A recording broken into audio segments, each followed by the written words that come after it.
एक ही favourite party हो सकती है। 2018-17 में जो फैसिलिटेशन पाकिस्तान तहरीक इंसाफ के लिए की गई थी, अब वो नून लीग के लिए की जा रही है।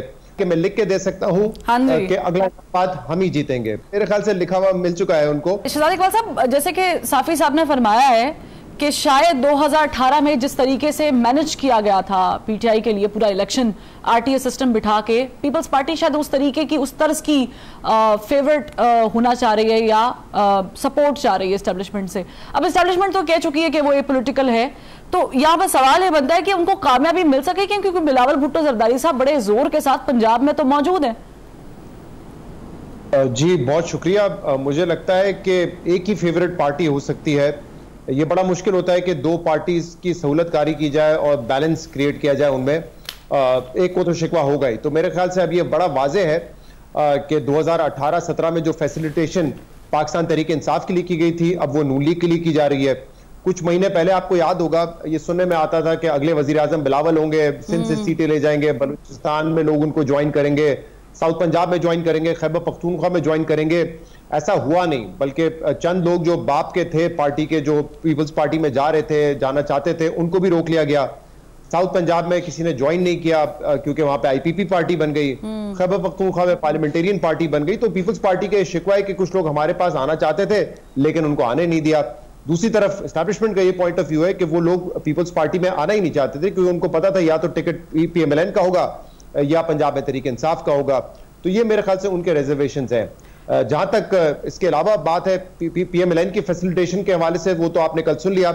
नवाज शरीफ साहब ने कहा है कि मैं लिख के दे सकता हूं कि अगला बात हम ही जीतेंगे। उसकी वजह यह है कि जब रेस में आप अकेले दौड़ेंगे तो रेस आप ही जीतेंगे, जब आपके साथ होगा ही नहीं कोई दौड़ने वाला। तो ऐसा नहीं, शहजाद साहब, उनको नवाज शरीफ साहब को भी कहीं से लिखा हुआ मिलेगा ये, या वो खुद लिख के देंगे? मेरे ख्याल से लिखा हुआ मिल चुका है उनको। और बड़ा ऑब्वियस है ना, देखिए 2018 में एटलीस्ट शहबाज शरीफ साहब बाहर थे, बल्कि शहबाज शरीफ साहब ये कह रहे थे कि उस वक्त की एस्टैब्लिशमेंट ने उनसे कमिटमेंट की है कि आपको वजीर आजम बनाएंगे। उनके जो दूसरे रहनुमा थे वो भी अपनी कैंपेन कर रहे थे, टेलीविजन पर भी आ रहे थे।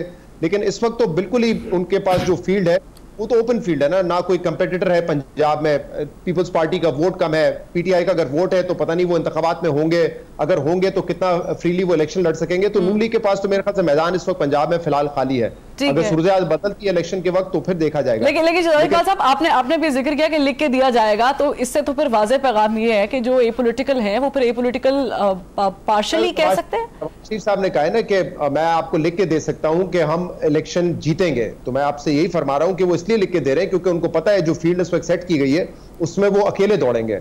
जहां तक आप कह रही हैं एपॉलिटिकल है, मेरे ख्याल से ये हर पाकिस्तानी की ख्वाहिश ही हो सकती है एपॉलिटिकल हो। सही नजर तो नहीं आ रहा शहजाद। लेकिन अगर जेयूआई जो है वो चली जाती है जीडीए के साथ, MKM already level playing field Sindh में मांग रही है, तो ऐसे में आपको लगता है कि थोड़ा बहुत शायद सिंध मुकम्मल तौर पे हाथ से ना जाए, लेकिन थोड़ा बहुत डैमेज तो पाकिस्तान पीपल्स पार्टी को वहां पर हो सकता है?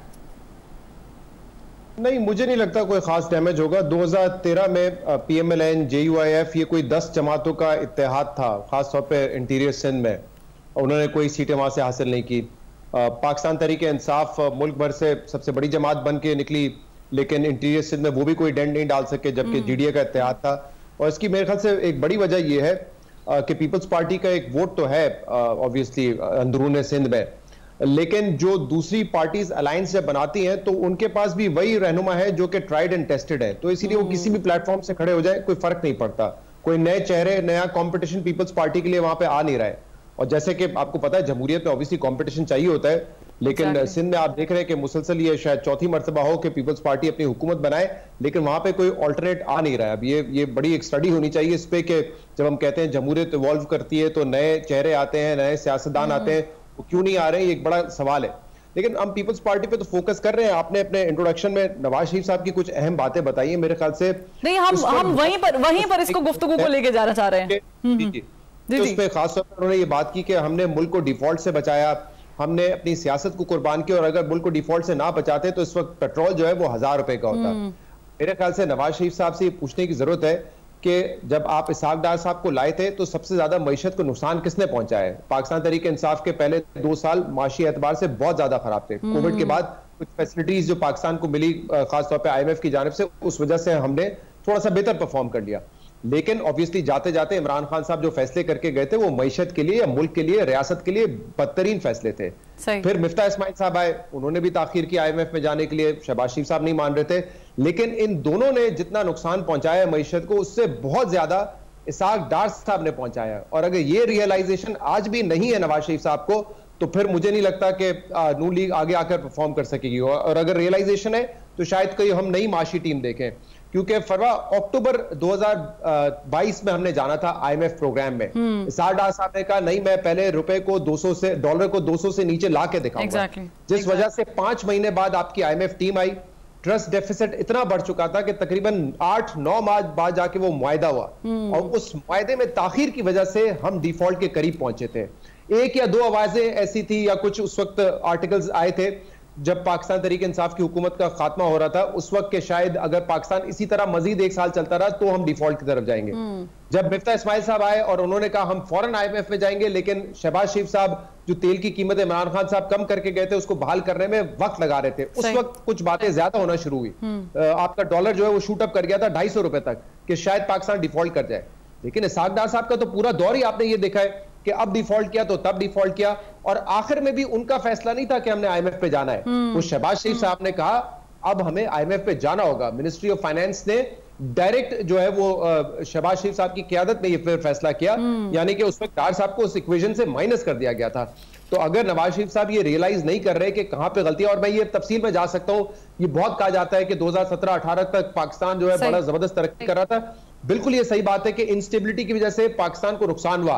पॉलिटिकल मैनूवरिंग जिसमें इमरान खान को लाना, नवाज शरीफ को हटाना, उससे नुकसान हुआ है। जब भी पॉलिटिकल इंस्टेबिलिटी होगी आपकी इकोनॉमिक इंस्टेबिलिटी बिल्कुल, ये बात बिल्कुल सही है। मैं चाहूंगी जो पॉलिसीज थी they were taking Pakistan towards the disaster. 4 साल में आपने एक्सपोर्ट्स को कम किया। पीपल्स पार्टी जिस दौर में थी, दहशतगर्दी पीक पे थी, लोड शेडिंग थी, फाइनेंशियल क्राइसिस दुनिया भर में था, उसमें एक्सपोर्ट, लेकिन एक्सपोर्ट बढ़ रही थी। एग्जैक्टली। लेकिन नून लीग के दौर में नहीं हो सका। ये सवाल पूछने वाले शहजाद इकबाल साहब, मैं यही सवाल आपसे भी करना चाहूंगी कि क्या एस्टेब्लिशमेंट के नजदीक जिस तरीके से शहबाज शरीफ साहब ने 16 महीने गवर्नमेंट चलाई है, वो नजदीकियां समेट चुके हैं या अभी भी नवाज शरीफ साहब के लिए रूम है? जी, मेरे ख्याल से ये बड़ा इंटरेस्टिंग सवाल है और मेरा टेक इस पे थोड़ा सा मुख्तलिफ रहा है बाकी मैं जब सुनता हूँ तजज़ियाकारों को। एक तो ऑब्वियसली ये बात है कि अगर नवाज शरीफ साहब आ रहे हैं एक अरेंजमेंट के तहत आएंगे और वो जाहिर सी बात है अपने लिए कैंपेन करने आएंगे, उनकी ख्वाहिश है चौथी मरतबा वजीर आजम बने। वो क्यों पाकिस्तान आएंगे? सिर्फ अपने भाई के लिए कैंपेन करने के लिए। लेकिन मेरे ख्याल से ये फैसला इतना आसान इसलिए नहीं होगा क्योंकि शहबाज शरीफ साहब ने इन 16 महीने में ये दिखाया है कि अगर पाकिस्तान में हाइब्रिड रिजीम ही चल रहा है तो वो उसके लिए एक सूटेबल कैंडिडेट है। वो खुशामद भी करते हैं, तारीफ भी करते हैं, जहां जरूरत नहीं होती वहां पे भी वो तारीफ कर जाते हैं और उनको ये बुरा नहीं लगता। अभी रिसेंटली जब लास्ट डे था गवर्नमेंट का और साफी साहब भी वहां पे थे, काफी सारे साफी थे, फराजा साहब भी थे, शहबाज शरीफ साहब से